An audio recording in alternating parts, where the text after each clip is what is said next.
Hello everybody. Okay, so in this video we're going to learn how to make our actual page headers for each page of our website. So what we're going to do is, well, I'll just show you what I mean first of all. So I'm just going to pop back in the site. Okay, so what we need by the header images is this. So do you see this section here where I'm highlighting now, this big image area?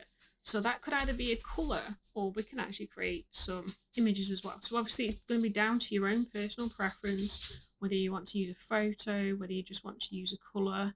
You know, you can put hexes in there. So again, it can just be one of your colours from your colour scheme or something like that.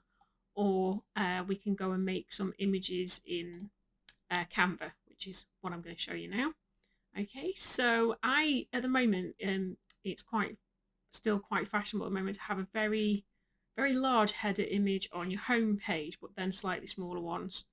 So what I mean by large, I mean height wise.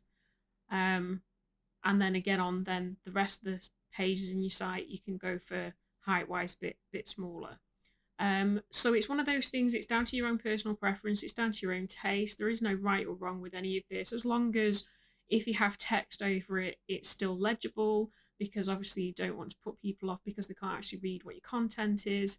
I try to theme the header image if I go for an image with whatever the page is going to be. So yeah, so there we go. So what we're going to do is we're going to head over to Canva and I'll show you how to do that.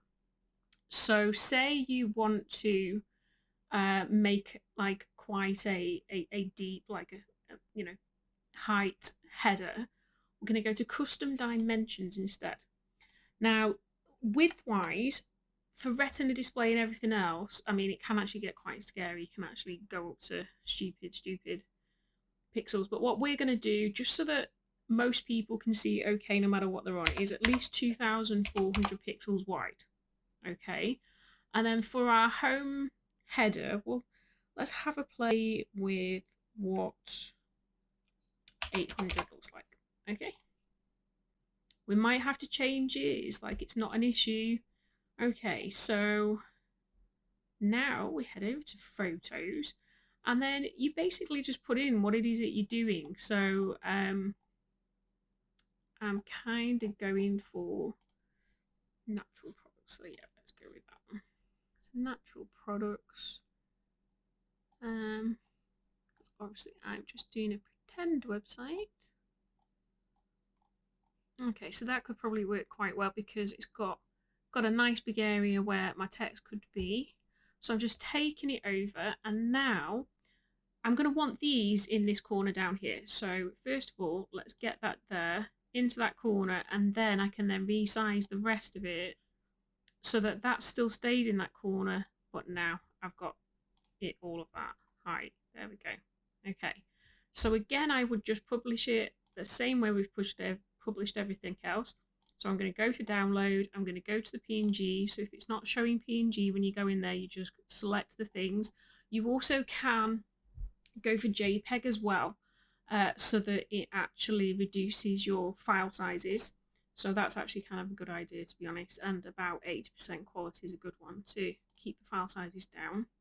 But it does depend on your images that you're using. So again, it's one of those things if you kind of check it out. Okay, so I'm just going to call this header 1 because I don't know what page it's going to go on at the moment. If we knew what page it was going to go on, then we could call it header whatever page. Okay, so there we go. Right, so we're going to go back now over to MailChimp. I'm not going to do it on the home page. I'm actually going to do it on one of the pages where it doesn't matter. So I'm just going to change to one of those at the moment because, yeah, there we go. Okay, just thinking about it still.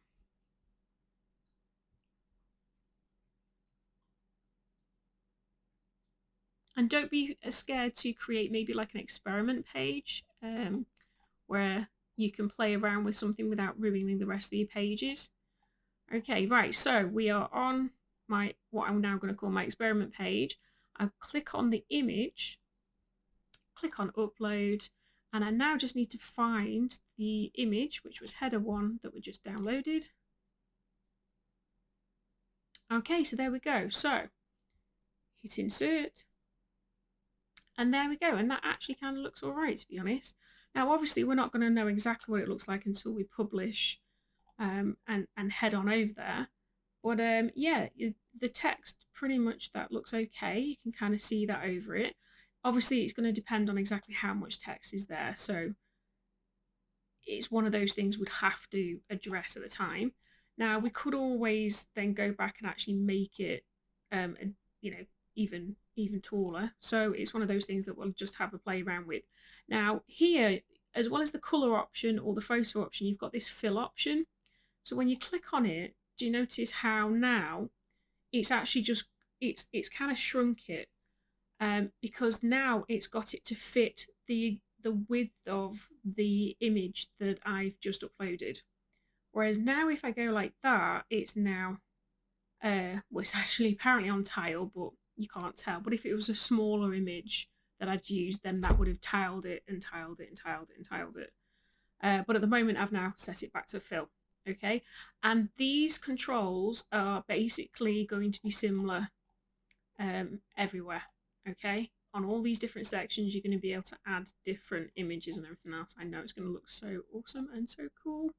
So there we go. So that's a header image, and basically the plan is that now you would go through all of your pages and you would basically think, okay, now personally I actually always leave my home page till last, because by the time I've worked my way through the rest of them, I've got an overall then idea of the kind of style that I'm going for and everything else.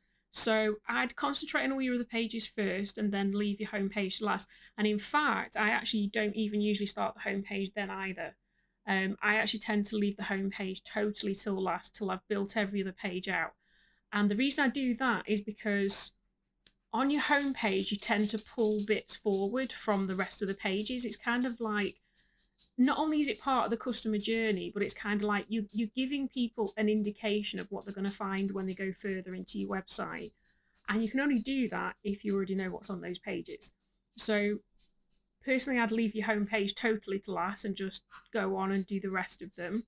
But obviously, it's up to you guys how you do it.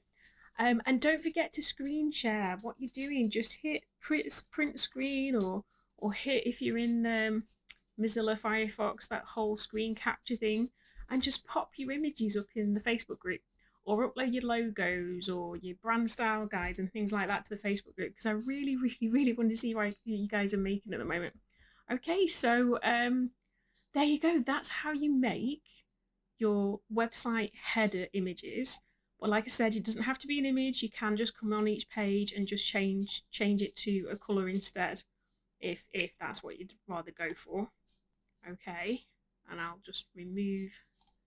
There you go. See, so I've removed the image and now we've got a color. It doesn't go with that, but that's how you do that. Okay, and then if I didn't want to do that, then I could go back and pick an image. Oh, and this is just to show you an example of if you pick an image and obviously it doesn't go great with text over, that's a bad header image, because it's going to be hard to change the text to a colour that we could go with. Now, there is a way we could still use that, but what we'd have to do then is instead use boxed text instead, like this. So basically, we'd want to have a coloured box and then add whatever our content is within the coloured box instead. Okay. So there is a way around it if you really, really need that kind of image, but you're going to end up colouring most of it up. So that's why I tend to just choose header images that either have a lot of space, like that previous one did, where my text can then be seen over it, or then just go for a colour. Okay, right, well there you go. So I'll see you in the next video, and enjoy making your headers. All right then, see you soon. Bye.